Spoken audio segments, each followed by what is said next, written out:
भाई दें, मैंने तो आज ट्वीट भी किया है और मैंने अपने ट्वीट में मैंने कहा है कि भैया कम से कम बिहार आपसे तो उम्मीद रखे, क्योंकि निराशा ही हासिल हुई है अभी तक के। जितनी बार भी इन्होंने मुख्यमंत्री पद की शपथ ली है, इनसे सात निश्चय। एनडीए में भी इन्होंने भाजपा का कोई एजेंडा नहीं जोड़ा था, अपने ही एजेंडे पे काम कर रहे थे, सात निश्चय। आज पुनः जब महागठबंधन के साथ गए हैं तो गवर्नमेंट एजेंडा तो सात निश्चय ही है ना।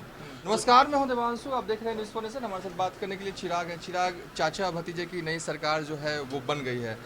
तेजस्वी यादव ने सरकार बनाते ही कहा कि 1 महीने के अंदर रोजगार जो है वो दिए जाएंगे और इतने दिए जाएंगे कि शायद देश में कोई राज्य में रोजगार उतना ना मिला हो।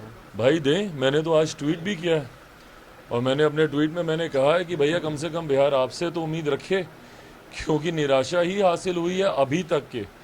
जितनी बार भी इन्होंने मुख्यमंत्री पद की शपथ ली है, इनसे तो बिहार को निराशा ही हासिल हुई है। बिहार में विकास का तो कोई कार्य हुआ नहीं, पर ऐसे में ये अपने एजेंडे को लागू कैसे करेंगी राजद?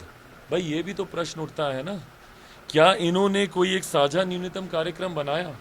भाई मुख्यमंत्री महागठबंधन के साथ जब थे तब भी अपने ही एजेंडे पे काम कर रहे थे, सात निश्चय। एनडीए में भी इन्होंने भाजपा का कोई एजेंडा नहीं जोड़ा था, अपने ही एजेंडे पे काम कर रहे थे, सात निश्चय। आज पुनः जब महागठबंधन के साथ गए हैं तो गवर्नमेंट एजेंडा तो सात निश्चय ही है ना। तो जब राजद का कोई एजेंडा ही सरकारी एजेंडे में शामिल नहीं है तो राजद कार्य कैसे कराएगी? मेरी शुभकामनाएं हैं, क्योंकि रोजगार की जरूरत है, पर कैसे रोजगार देगी राजद जब सरकारी एजेंडे में उनकी कोई भागीदारी ही नहीं है? तो तेजस्वी यादव अपना एजेंडा लागू नहीं करवा पाएंगे सरकार में, ये भाई कैसे लागू कराएंगे? बताए ना। करा ले तो बहुत अच्छी बात है, बट बिना साझा न्यूनतम कार्यक्रम तैयार किए हुए कैसे गवर्नमेंट एजेंडे में आप शामिल होंगे? पर मेरी शुभकामनाएं हैं, मैंने तो ट्वीट करके भी शुभकामनाएं दी हैं। ललन सिंह ने आज प्रेस कॉन्फ्रेंस कर फिर आपका नाम लिया। उन्होंने एग्जैक्ट लाइन उनकी ये थी कि एक बीजेपी के चिराग थे और एक हमारे चिराग बनने जा रहे थे। दोनों चिराग का बेड़ा गर्क हो चुका है। चिराग का तो यही हाल होता है। भाई बेड़ा गर्क किसका हुआ है ये समय आपको बताएगा। जो पाला बदलते हैं, पिछली बार पाला बदला था, जनादेश का इन्होंने अपमान किया था। चिराग मॉडल क्या था भैया? चिराग मॉडल जन भावनाओं का प्रतिनिधित्व था। मैं सिर्फ भावनाओं को ही प्रतीक बना था 2020 के चुनाव में।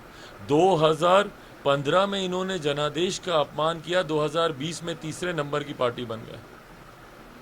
आधे से ज़्यादा प्रत्याशी इनके चुनाव हार गए, 43 सीटों पर ये सीमित हो गए। अगली बार देखिएगा, इस बार पुनः इन्होंने जनादेश का अपमान किया है।